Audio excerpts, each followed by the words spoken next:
Pledge allegiance to the flag of the United States of America, and to the republic for which it stands, one nation, under God, indivisible, with liberty and justice for all. Doreen, could you do the roll call, please? Absolutely. Amo. Here. Anagnostakis. Present. Ellers. Here. Benzion. Here. Guzman. Present. Sutherland. Here. Hotel. Here. Tui. Here. All present. Okay, great. Welcome, everybody, to the March 22nd Health and Mental Health Committee meeting. And first up, we have our Commissioner of Social Services and Mental Health, Darcy Miller. Long time no see. Good afternoon.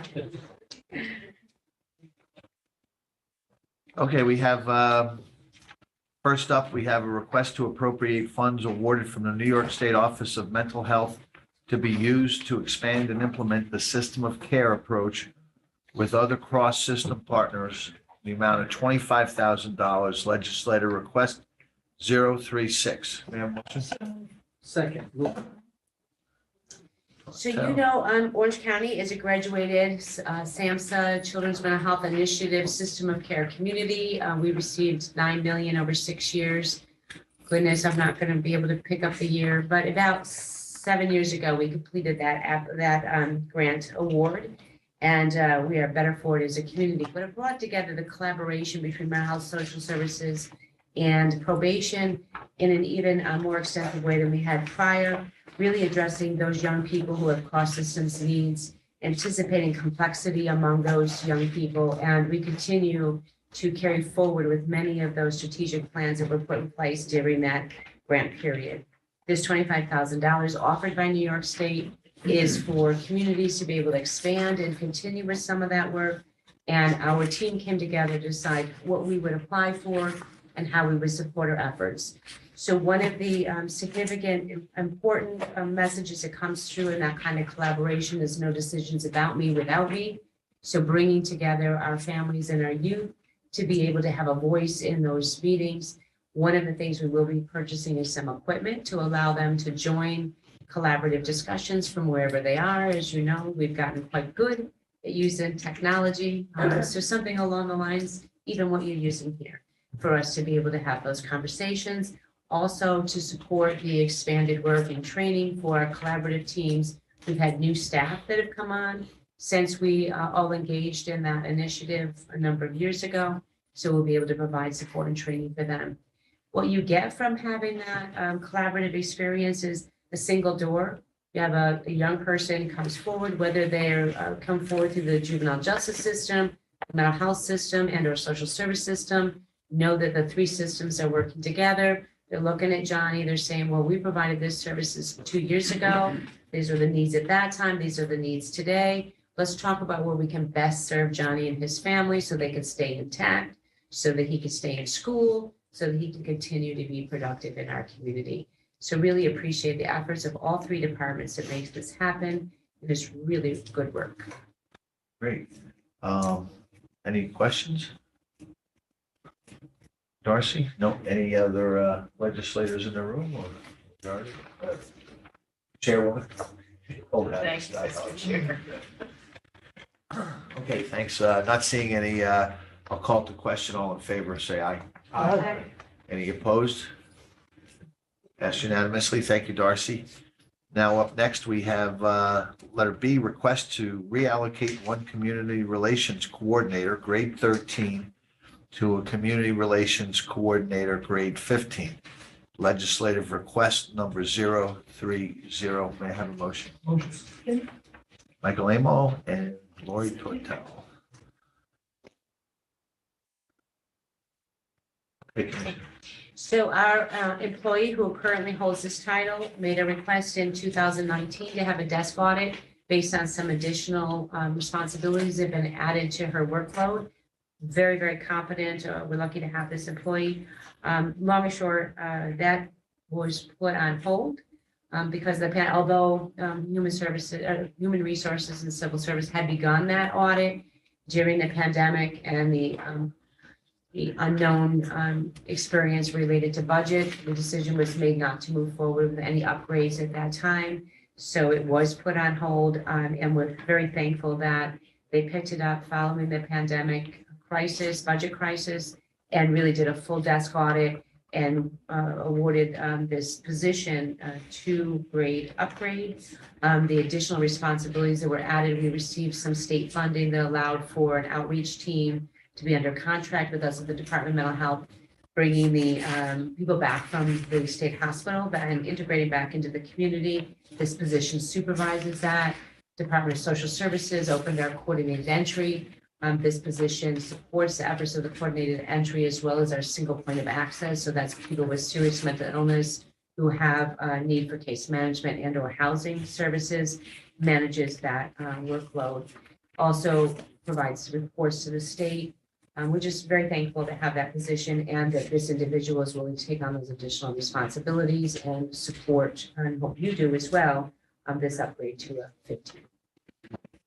And the money is within our budget already.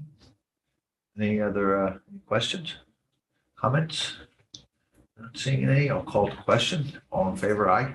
Aye. Thank Any you very opposed? much. No. Okay, up next is monthly update. So I'll just start with, and hopefully don't ask me for a whole lot of specifics, but this is the state budget is a very nice proposed budget, especially for mental health and social services programming. A 5.4% COLA increase is really something that our system of providers really deserves. The additional support for hiring, additional support for services. One of the things that's being proposed, Kendra's Law, which is the outpatient assisted, court-ordered assisted outpatient treatment programming that really began with Kendra Webdale in New York City, was pushed in front of the subway by a person with significant mental health issues, and has been renewed every 5 years. This year, there is a renewal proposed with some additional strengthening of the law. Again, controversial because people who are advocates for people with mental illness are really feeling like it's too restrictive, and the system of providers is feeling like it may strengthen some of the work we can do. Bottom line is, you close down a lot of the institutional settings, rightfully so, and the community service settings have not been expanded enough to really accommodate the need. If you get court-ordered assisted outpatient treatment, you jump to the top of any waiting list to get access to services. Everyone should have access to services who needs them, especially when you have complexity of need of someone who meets the criteria for assisted outpatient treatment. But in order to receive that, you are deemed to have not be cooperating with your treatment plan, not be taking your medication, and to be dangerous to yourself or others as defined by mental hygiene law. And then I, as the Director of Community Services, take responsibility for pushing that court order forward. Our county attorney's office assists, and we have a forensic coordinator who assists us with managing that caseload. We typically have anywhere from 25 to 28 individuals in Orange County who are on court order treatment. And additionally, we have another 10 who receive voluntary enhanced treatment. Overall, it has been successful for us because, as I said, you are putting a lot of energy into supporting that individual to be successful in the community.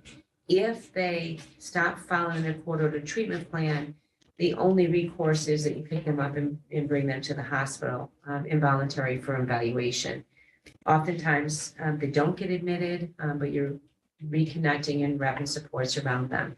So just want you to know we're monitoring that very closely as well. We appreciate the governor and her staff's effort to strengthen that law, and most importantly, to extend it, because I think that is necessary. We just today, we've been waiting to get this operationalized, our expansion of our crisis response team. Looking forward to that happening. Just today, the money hit our accounts. So it was in a funding letter that we received many months ago, but the money didn't hit our accounts, and you can't move a contract change order forward until you have the money. So we have the money. That was going to be my question. What do you think it's going to hit? But it hit today. It hit today. Yeah, I'm very excited that we have the funds. And actually, Access to Post for Living, Independent Living, and Mental Health Association have already started recruiting staff for those positions. We've had very good meetings with our chiefs of police in the communities we'll be targeting.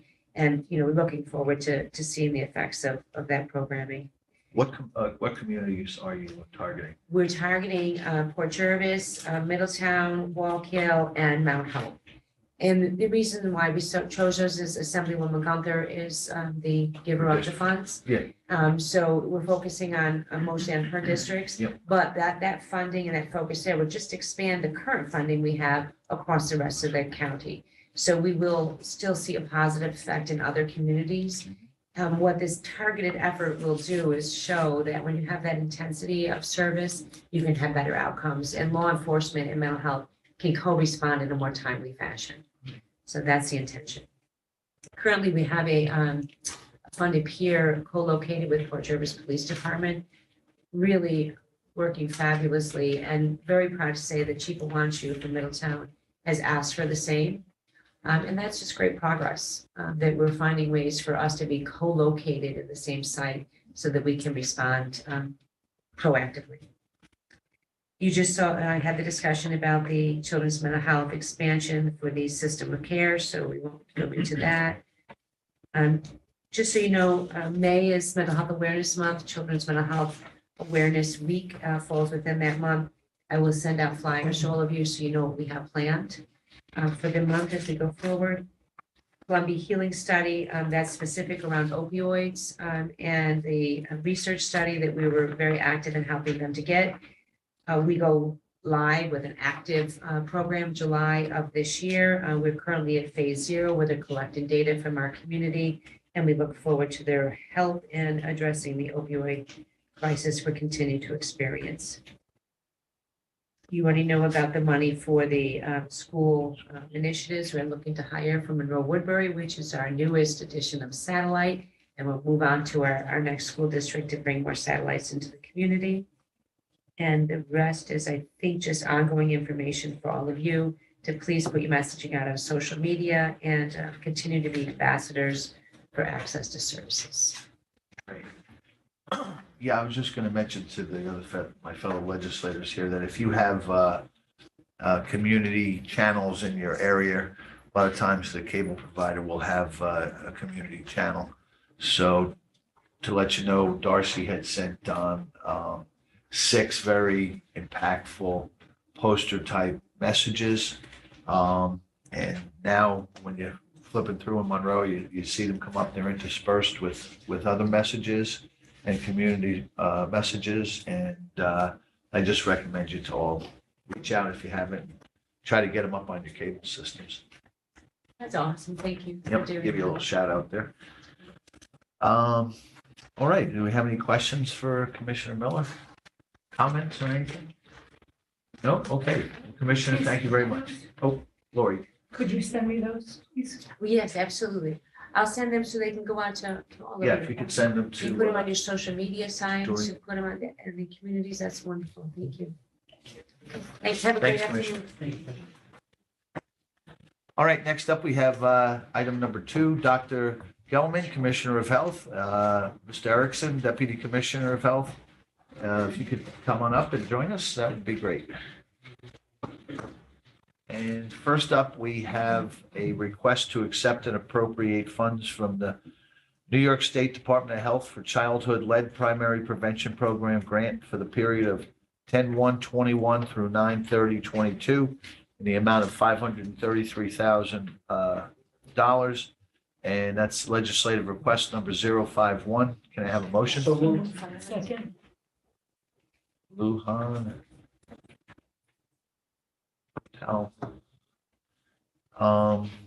And this is reoccurring every year, you know, it's about that time, so go ahead. Yes, good afternoon, everyone. Thank you very much, Mr. Chairman. This is a request to accept and appropriate funds for the New York State Department of Health Childhood-Led Program grant. The time period for the current grant is 10/1/2021 until 9/30/2022. And we are requesting the funds be appropriated into the operating budget. This will fund primary case management and primary prevention under the LED grant. It will fund approximately 6 positions with a public health sanitarian, public health educator, and 4 community health workers. And also you have received the budget breakdown. A lot of the chargebacks are support services to process the grant out of our fiscal division, as well as partial payment for some of the other staff supporting the grant program. All right. Are there any questions or comments? Nope, not seeing any. We'll call the question. All in favor? Aye. Aye. Any opposed? Motion passes. And Doctor, if you could give us an update for the monthly numbers and figures. Absolutely. Thank you very much, Mr. Chairman. This month, the volume of COVID-related questions coming into our call center were thankfully much lower, allowing us to suspend that part as far as the call center. We're still receiving calls, but directly to the department, and we are answering those calls. As we move into spring, the department has started to focus on our regular operations. A lot of them are seasonally significant, such as our children's camps, pools, beaches, public functions, as well as mandated public health program, and our regular infectious disease surveillance. We are currently working together with a number of local institutions, our hospitals, and some of our doctors on a syphilis study. We were able to identify a novice strain of syphilis not found anywhere in the world outside of Australia. So we are working with the New York State Department of Health. It has quite an atypical presentation with painful, at times multifocal lesions versus the typical syphilis presentation, which happens to be painless and a singular lesion. So we are working on that together with a lot of our institutions. We are also working on measles vaccination and the regular vaccine schedules, especially in the more densely populated areas of the county where some of the vaccination has waned throughout the pandemic response. We're working with schools. We're convening our immunization coalitions just to make sure that we have an appropriate level of vaccination, specifically given the fact that we have experienced the measles outbreak prior to the pandemic. So we are doing everything possible to ensure that that does not recur, especially given the fact that with the current global events in the Ukraine and the Eastern European bloc, Ukraine specifically, which happened to be the epicenter of the measles outbreak globally, they have reported, their Ministry of Health has reported over 57,000 cases of measles just last year alone. Their Ministry of Health has also reported an outbreak of polio in October. So the concern there is that we have an adequately vaccinated population in the event that there are visitors, immigrants, or anyone essentially relocated over to our region, even if it's refugees or anyone else visiting from there. So that's as far as the communicable disease. I am glad to report that our wastewater COVID analysis project at our 6 different wastewater treatment plants in Orange County continues. The quantifiable results are showing a significant and stable decrease in the viral load of COVID in the municipalities throughout the county, which coincides with what we are also seeing with the reported positive cases in the county. We are continuing to monitor these results for any potential spikes that we anticipate may happen in the future. We have notified facilities, and I'm actually very happy that a lot of the facilities are contacting us for wastewater surveillance if they are hearing of any news globally or worldwide. They are, along with us, monitoring those findings. So that's very good to note. The department is holding COVID vaccinations by appointment in our clinics in Newburgh and Middletown offices, along with all of our other regularly scheduled clinics. And additionally, we are working with school districts that may be interested in having vaccinations for their students. I did include the COVID statistics in the usual report, but I will refrain from going over them. They're not that statistically significant at this time. Thank Okay. you. Before I go to any questions, I just have a question for you.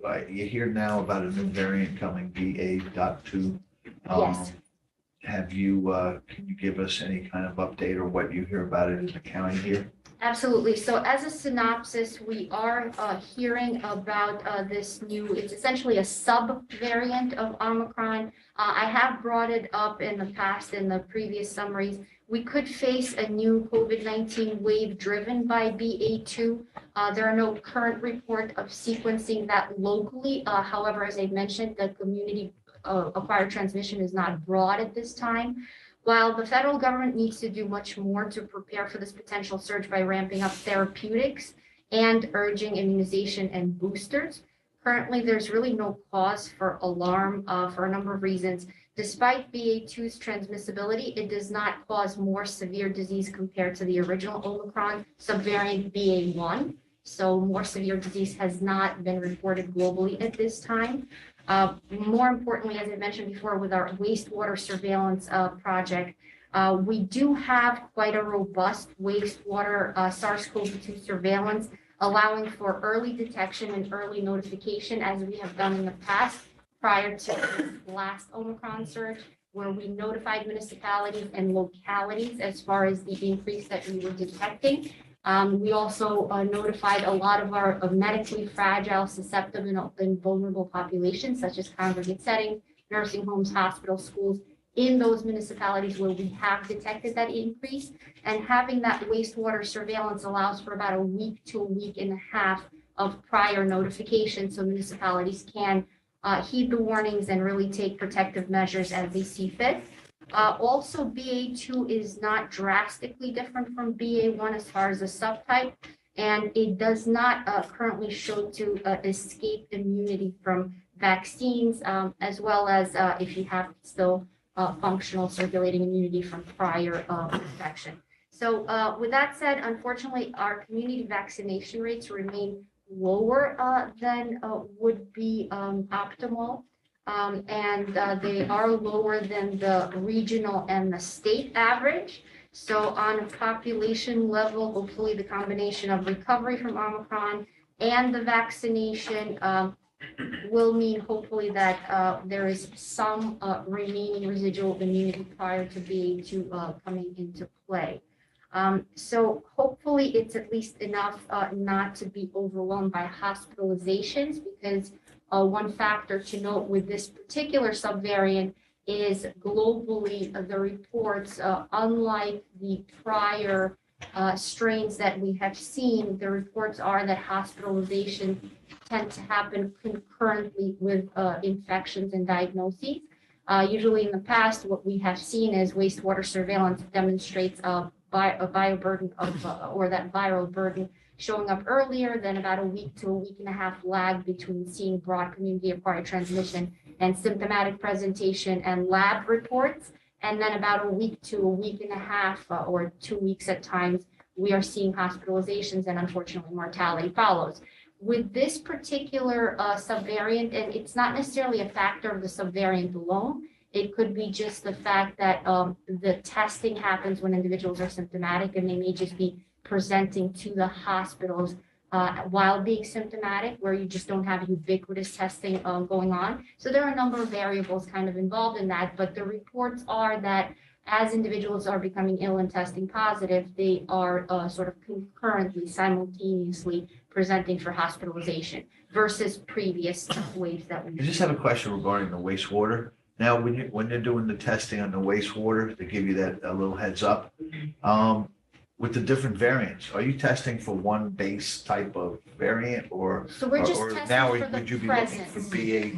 BA2 now? Right, so we're just testing for the presence of virus as a whole, and we're measuring that against the baseline and against the population size as we know it to be. And that's how we know that we can monitor the increases from one point of testing to the next. We're not testing the subtypes and we're not sequencing that. Yeah. Obviously, we can't really get that from wastewater samples. Okay, got one more question regarding more late stuff in the news, avian flu with chickens, and any kind of impact that we can expect here in Orange County. Yes, so actually, interestingly enough, we have released, the Orange County Department of Health has released a public health alert number 3 regarding the highly pathogenic avian influenza virus detected in New York State.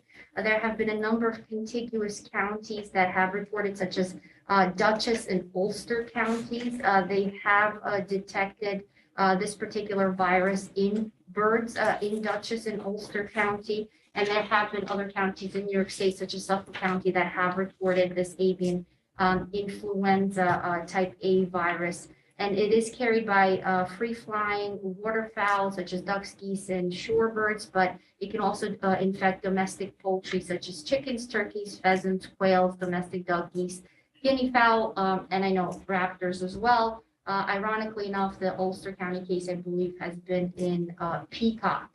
But generally speaking, the transmission to general population remains quite low.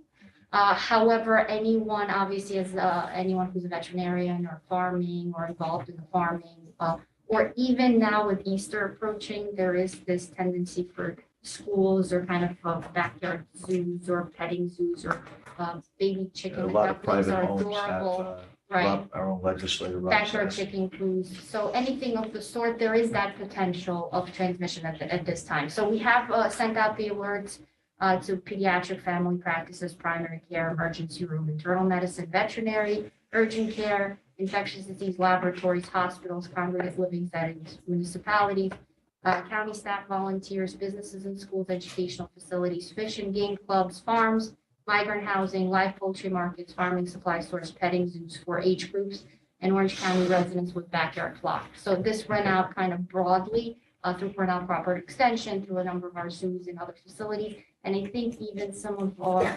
processing plants that Did you send it to us too, or can you? I can if it I hasn't remember made seeing its it. rounds. It is posted on the website, Oh, but it's on I the will send website. it separately as well. Okay, All right. Absolutely, I could send it separately. well, if it's on the website, don't have to worry. And our poultry processing plants that we have in the county have also been notified. All right, and now I have, first up, legislator. You're good now? You answered it, and your question. Okay, legislator Anagostakis. You pretty much covered what I was going to ask with COVID variant. On the way here, I heard that New York City just reported a 30% week-over-week increase. Based on that, and my question was going to be, in addition to what you already said, do we think it's only a matter of time before it's up here? How long does the booster shot last? And have you heard anything about fourth potential shot? I know that they're talking about maybe with people that are older with comorbidities, but for the general population, have you heard anything about a fourth potential? So definitely danger or potential danger as far as susceptible, vulnerable, medically fragile populations and the necessity for a booster shot. What has been shown in clinical studies, about 4 months on average, obviously depending on the comorbidities and compromised status. Right. So When did we roughly get our third one here? the booster shot. The booster The shot. booster shot, we had that about 3.5 months ago to 4 months ago. So when it does come about, we are anticipating an increase in cases. And it really remains to be seen what we are seeing as far as hospitalizations, because as I mentioned, unfortunately, with this particular wave, they're happening concurrently. The hospitals in New York City have reported this simultaneously with that increase that we have seen. But definitely not more lethal than even Omicron, which was not as lethal as the previous. Not more lethal per se. All right, so Anticipating a booster shot and the necessity for having a booster shot. Because as I mentioned before, even with natural immunity, we have locally thousands of cases that we have followed that have effectively contracted and transmitted COVID-19 for a second, third, fourth time. So that natural immunity, circulating immunity waning along with the booster shots at around that 4 to 5 month interval. thank you. Thank you. You're very welcome, absolutely. Thank you. We have another question, legislator Lujan. Well, Commissioner, thank you so much, always, for all of your work. I just had a quick question about the fellows. So we had put forward resolutions that supported 19 fellows. Have we, I haven't seen it on the county website yet in terms of, openings. Is that still in the process, or? It is still in the process. I believe we've thus far onboarded Yeah, I mean, we've onboarded at least 6. The hiring process for that, Yes, that's what I'm more curious right, about. so The that process application. goes through the We state, forwarded there's a the state link. website. I can forward that again. Could you please? Absolutely, yes. I remember Jackie has forwarded it last time, Okay. but I'll do that again. And then, are the 6 that you're mentioning, are those the ones that are for bachelor or the ones for graduate? I believe we have 1 We and 5. Yeah, there's, Excellent. there's 1 graduate in there at least. Yep. Fantastic. So already 6 of 19. That's We're great. getting there. Yeah, And we have a fairly thick folder of candidates, so Good. that's also promising. very good. I just wanted to see if we had an update about that. Thank you very much. Any other questions or comments? Okay, thank you, Doctor. Thank you very Thanks, much. Stay Commissioner. well. Have a good one. Okay. All right, up next, we have item number 3. We have Lawrence Ledoux and Donna Strecker. Good afternoon. Good afternoon. Good afternoon. Okay, no requests, so we'll go right into the monthly financials, please.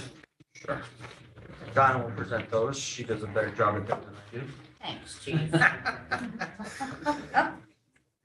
Are you looking at December? Is that the first one that you see on your iPads? Year-to-date as of It is 3. December, okay. So this is an updated December reconciled to the general ledger as of March 2nd, 2022. We are currently, the audit, year-end audit for 2022 is currently underway, so these numbers are subject to change. These are the numbers that they're working on. Correct. Okay. Okay, IGT funding, we have received 7.9 million, 424,997 favorable to budget.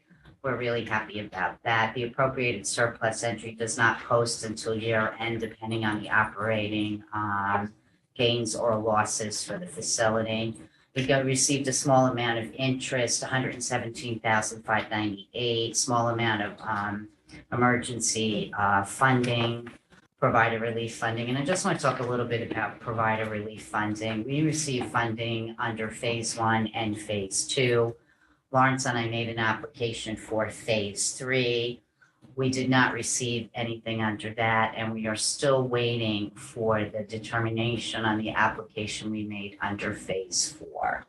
So we are incredibly hopeful that we will get some money that we'll be able to post into 2022 to offset some of the operating losses as a result of decline in census and the staffing shortages we're facing operationally right now.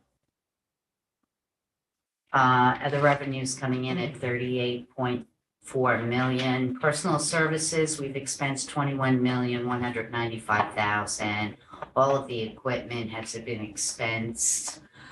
Contractual, we're coming in at 13,086. Indirect costs, that's the cost we pay for all the services that the Orange County team provides to Valley View. Employee benefits, 16.2 million, and small amount of debt of 104,218. So these are as of the end of December? Yeah. So when we're looking at personal services,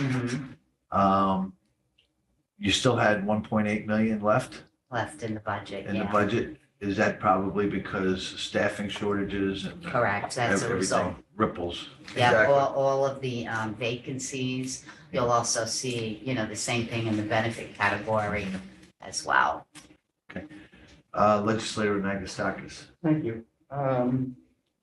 So you mentioned phase 1 emergency relief and phase 2, you did receive those. For last year, that's about 2.5 million. Do we expect phase 3 and 4, if and when you receive them, to be in the same order of magnitude, about 2.5 million? Or do we not know? No, phase one was like an immediate recognition and infusion of funding for facilities based on what was going on with the pandemic to respond to the needs created by the pandemic.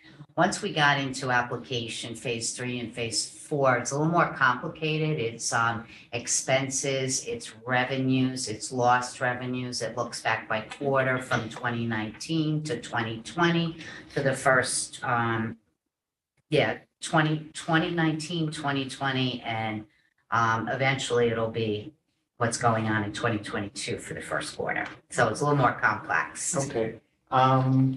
So basically, these are the numbers we have at the end of the year. The accountants are now auditing. Yep, So if we don't get any emergency relief, we're going to be in the hole about $6 million roughly. correct. And a few of the people here have been here a long time, but some people are new to this committee and new to the legislature. So I just want to make a few comments. If I say anything wrong, you'll correct me. So it looks like we're down about 6 million. and Correct. that breaks about we also had a loss last year, which broke about a 5-year streak where we were making money on the facility.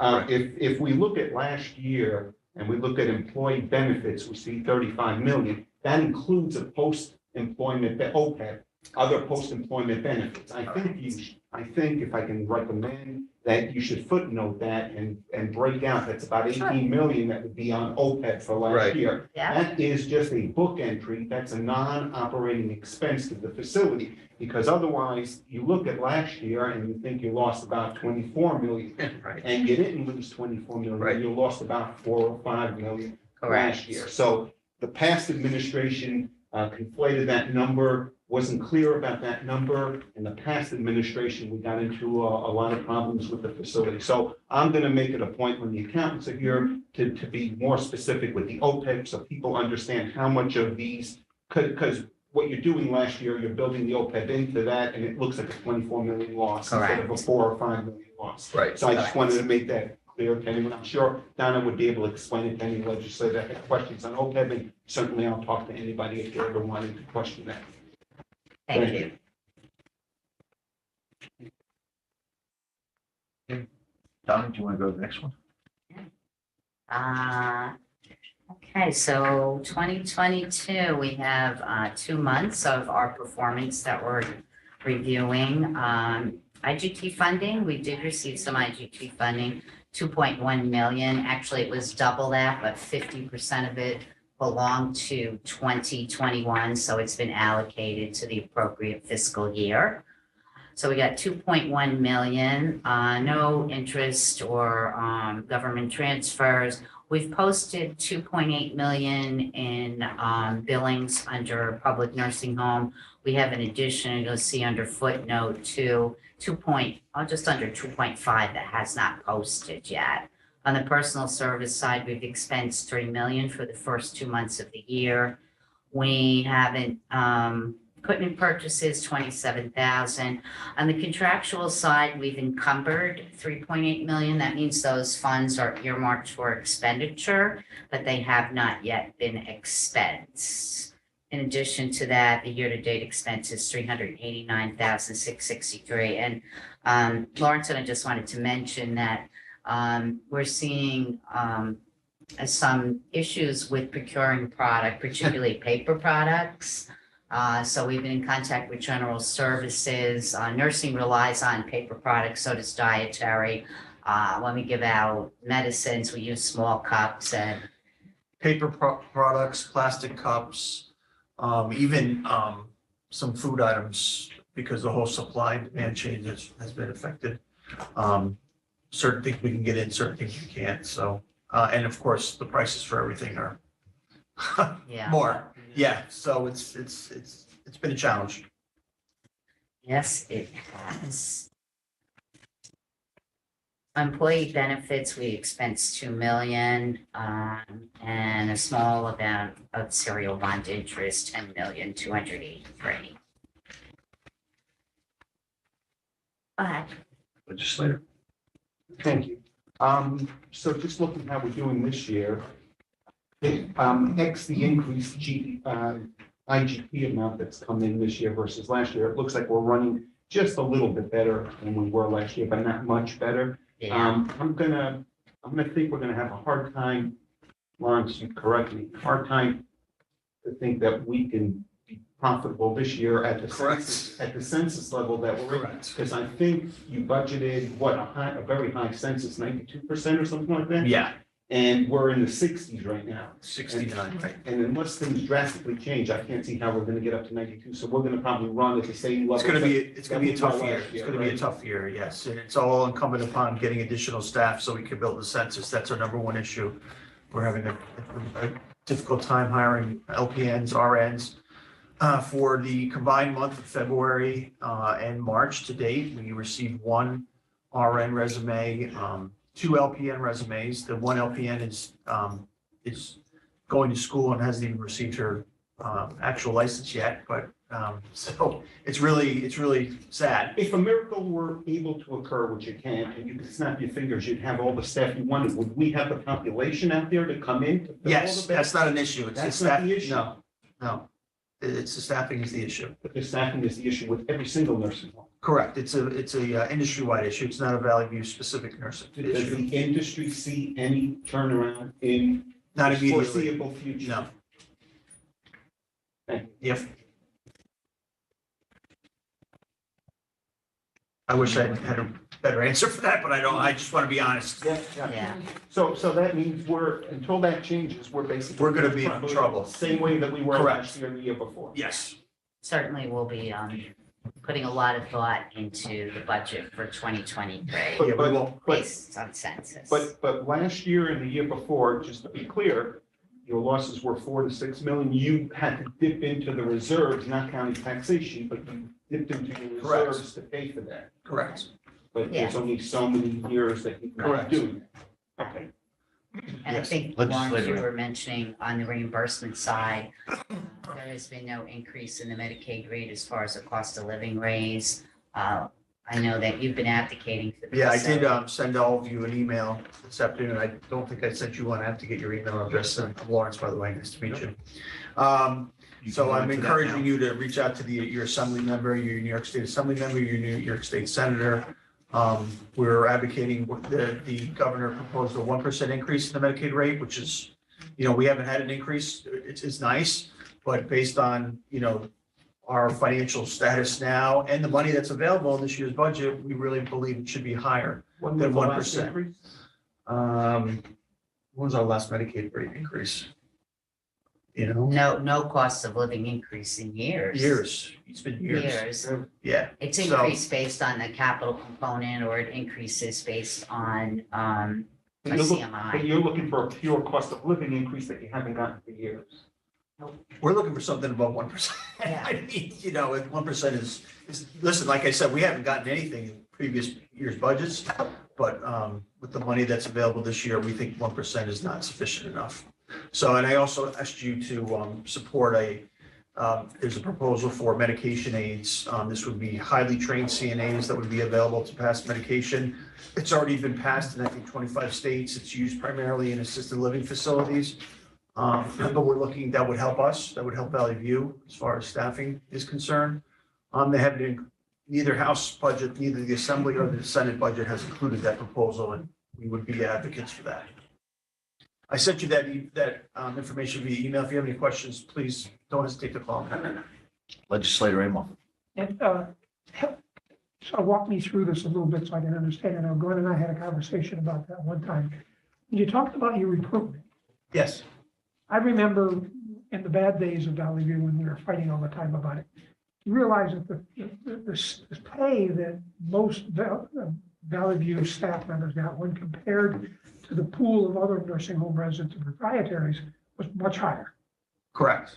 And so why is it then that we haven't got people wanting to leave to come for better pay, better benefits? Why isn't that happening? The benefits also.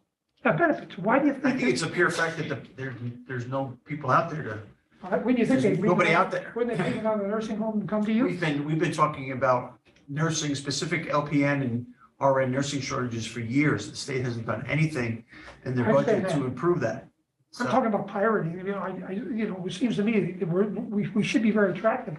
And I guess the second part of that question is, Well- tell me exactly what kind of recruiting strategy you're using. Well, I I don't think, you understand. know, I think in the past, we were very attractive if you compared us to other nursing homes, but other nursing homes have upped their game. Okay, You know, I don't know if they're as, at the same level that we're at. I haven't done a recent salary survey. Other healthcare facilities have provided hazard pay for their employees. Valley View hasn't. Why would you want to come to Valley View? We haven't done anything for our employees. We've been in COVID for, you know, the 2-year anniversary coming up, or we're past the 2-year anniversary. We haven't got hazard pay for them. Why would you come work for us? I mean, that we haven't taken care of our staff. We haven't, and that's a fact. We haven't taken care of them.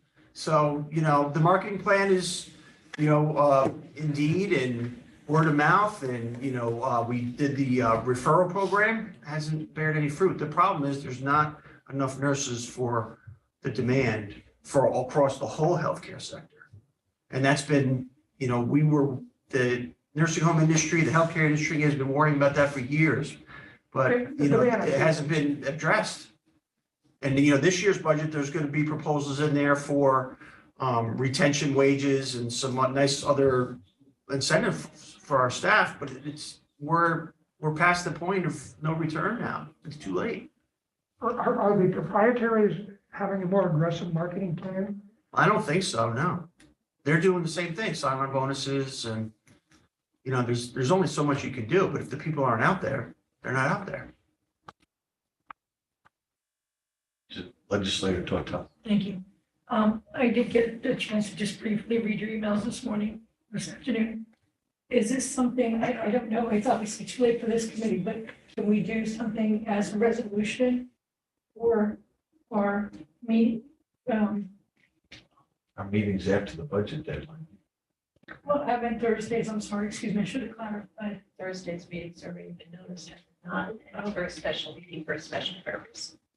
So, but we can't, it's a special meeting for a special meeting, but can we do a consent resolution at that meeting, please? I don't believe we can do that. I don't believe we can do a consent resolution on a special meeting. Or, I wish, Yeah, Well, no, sooner, yeah, but appreciate then we could- anything, you know, but the anything you full- could do, and, you know, I spent yesterday calling any assembly member or any state senator that covers Orange County. I was on the phone with them yesterday, so advocating on behalf of Valley View for an increased Medicaid rate increase and the medication aid proposal. How was their response? What'd they say? Some were positive. Actually, I had left messages with a couple of them, but, you know, some of them were positive. Some of them, I don't know where they really stand. You know, I spoke to primarily their aides. Yeah. You know, I didn't speak to them personally, so. Legislator Lujan. So 2 points, one to Legislator Tortel about the resolution. I don't know if the chairwoman or anyone here would be amenable to it, but perhaps they could go through rules if we're able to do but that. even then, it's our legislative session is after the Gotcha. the state legislative. I mean, but okay, that's fair enough. But then we were also referring to the hazard pay. So you mentioned some of the things that we could be doing differently, and you know, is that something that might be beneficial to try to attract more people? And have we been talking to, you know, I don't know, like the workers themselves, to ask them like, what is it that you guys are, you know, why are we struggling to get? Their number one issue is that they haven't received hazard pay right now. I can tell you that right now. They're furious. They're furious. And I gotta tell you, I mean, just even a couple of months ago, we were talking about the possibility of doing hazard pay for a worker. That I'm a huge supporter of it because our social workers, our human service, they've been working their tail off. They're drained. I mean, if anybody was risking their lives, it was definitely them. So if anybody's gonna get hazard pay, sure as hell's gonna be the people who have been, you know, risking their neck, right? So I'm personally not against it. And I'd be I very think much there in was a favor. number of us that were for it. And the thing is that the last, we heard that the county executive was doing a department, he was supposedly doing a department by department evaluation. And I don't know. Mr. Chairman, Yes, Chairman. as it relates to hazard pay, I have had a meeting, leadership has had a meeting, have met with the union. We've heard what they've had to say. I have referred the issue, council, as well as the county attorney are preparing statements for us as to ways that we could go about entertaining that. So it is being worked on. And quite frankly, I think we should discontinue this part of the conversation here right now. That's fine. And I'm sure sure you understand. No, absolutely. And I just wanted to tell you, thank you, Madam Chair, for bringing that up. So I'll close it for discussion. Okay, good. Legislator Amo. Yeah, sort of a step aside on it. The media seems to be, I've looked recently, especially in some of the comptroller's reports and things that are coming out regarding the way the previous governor dealt with nursing homes and deaths. You get the impression that they're blaming the health department for lack of oversight in many ways. I saw a couple of articles in the Times Union where they talked about that. Are you sensing, in fact, are you realizing, are you kept picking up on that? And if you are, or maybe otherwise, you expect that the health department's going to be overreacting and maybe get extra difficult? It's too late. They can't go back and change anything. No, but I mean, going forward, the next survey could be nasty. Yeah, The survey, they haven't done, we're over 2 years past their survey, and I haven't heard of any local facilities that have undergone regular recertification surveys. Everything was kind of put on hold as far as that's concerned, and they were focusing on the infection control surveys. And we had 3 or 4 or 5 or 6 of them. We had a number of them, yeah. So that was their response to COVID, so as far as the recertification survey, I think it'll be the same. I Yeah, just don't know if. yeah, I know what you're getting I at, thought maybe yeah. this would drive me more harder. Yeah, I mean, they were in the facility quite a bit during, and that's what, that's Thank when you. they were looking. Okay, do you want to finish up the financials? Sure. The next analysis you'll see is bill types on the left-hand side, and you'll see the number of days we have billed. So if you go all the way over to the right on the top, 2022, it shows you by payer source how many days we've billed and what percentage it represents, and then we calculate our census. So February census was 68.40. We're averaging 68.50. Last year we were at 70.39%. If you turn to the next page, you can clearly see, what the 2021's performance is versus where we were in 2020 and 2019. So lots of challenges right now. And, staffing is the number one asset that we have.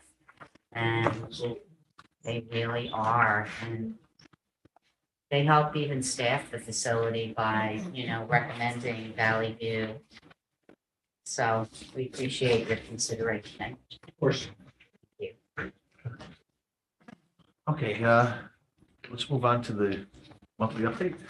Sure, so, our census as of yesterday was 69.44%. That represents 250 occupied beds. We still have 2 units closed. We are accepting short-term admissions up to about 12 patients on 1 unit. 2 employees did test positive for COVID over the last 2 weeks. We currently have no COVID positive residents, so that's good. All units have been taking all precautions. Residents can leave units for activities, visits, rehab, et cetera. And the visitation restrictions have been lifted as well. So we are getting back to, knock on wood, pre-COVID normalcy. Hopefully it stays that way. How wonderful to hear. Yeah. So I never thought I think I might have said this last month, but I never thought I'd hear I hear the bingo numbers being called in the town center, and it's just a treat to hear. It's been absent for 2 years. Bingo numbers. Who thought that would excite me? But anyway, for what it, so that means they're out there and participating. And like I said, the nurse recruiting continues to be a struggle. We did receive 1 referral for a full-time LPN from our sign-on bonus referral, but she did resign shortly thereafter, citing that the long-term care was not a desirable setting, and we're not getting, as I mentioned earlier, we're not getting enough RN or LPN resumes. And our CHA census is 12. I forgot to put that in there. I have to update. Are you taking members for CHA too? Yep. Oh, you are? Yes. And how's the staffing there? I mean, I know that you had, Well, fortunately, the staffing for CHA is, we don't need as many staff. We do have 2 full-time RNs, and we do have contracted staff, contractual staff, rehab staff, a social worker if needed, a dietitian if needed, that go out and see the residents. And it's mostly rehab staff that do The nurses go in for a primary evaluation and then they're given a treatment plan, and then it's mostly rehab staff, and it's, believe it or not, a lot of our rehab staff in-house also see the residents at the CHA as well. Yeah. It's kind of nice there. They follow the resident from in-house to That at was home. the whole plan. Correct. Yeah, right? Yes. Yes, The sir. rehab operation, is that fully run, up and running, You mean the rehab units? the rehab unit? Yeah. No, we have 30 total beds. We can only fill about 12 now based on staffing. The rehab. I mean, excuse me, we have 60 beds, and 60 we only have beds. 12 full. Yeah. Well, and that's with 2 units closed, 2 long-term units closed. Okay. Anybody have anything else for Lawrence or Donna?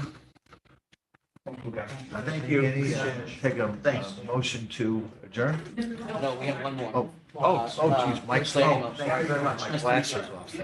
If you're not a Republican or a Democrat, you never get a shot, do you? I'm sorry, item number 4, Michael Amo, Legislative Chairman of Valley View Legislative Advisory Committee. Maybe you guys wanted to just stay for a second here with Michael. Michael, the floor is yours. Yeah, no, this is something, we took over, when it took over. We need a motion on this. So moved. Somebody second. The first thing we did with with taking over the Valley View Advisory Committee is we looked at the minutes of the last 2.5 years. And there became a pattern of what we were talking about, where we wanted to go and what the group generally wanted to go. So we took that information, as I looked at it, and then realized there were 2 things we have to do with the resolution we wanted to modify. First was really structural. In the resolution, it listed every member by name on the committee. And I think it should have, and we changed it this time, it talked about the chairperson would appoint 3 legislators rather than these are the 3. Because if somebody drops off, then you got to go back and redo the resolutions, keep it a little loop open.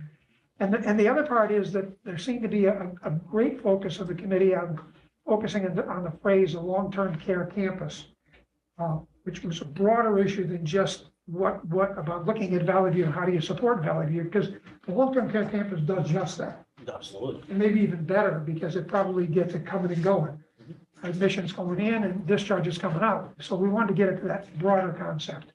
And those are the only 2 changes. You read it through, it just says, in fact, the one line, establishing a long-term care services campus on the county-owned property surrounding the Valley View Center for Nursing Care and Rehabilitation. So there's nothing changed, just making sure we talk about the broader piece. Those 2 of the things we thought needed to be changed to make the resolution germane for today. Any questions? No.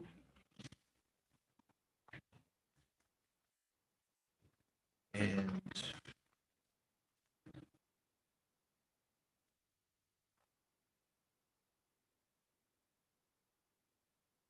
okay, so let's do a vote on that. To do it. All in favor? Aye. Opposed? That's it. Motion passed. Motion to adjourn. To adjourn. Aye.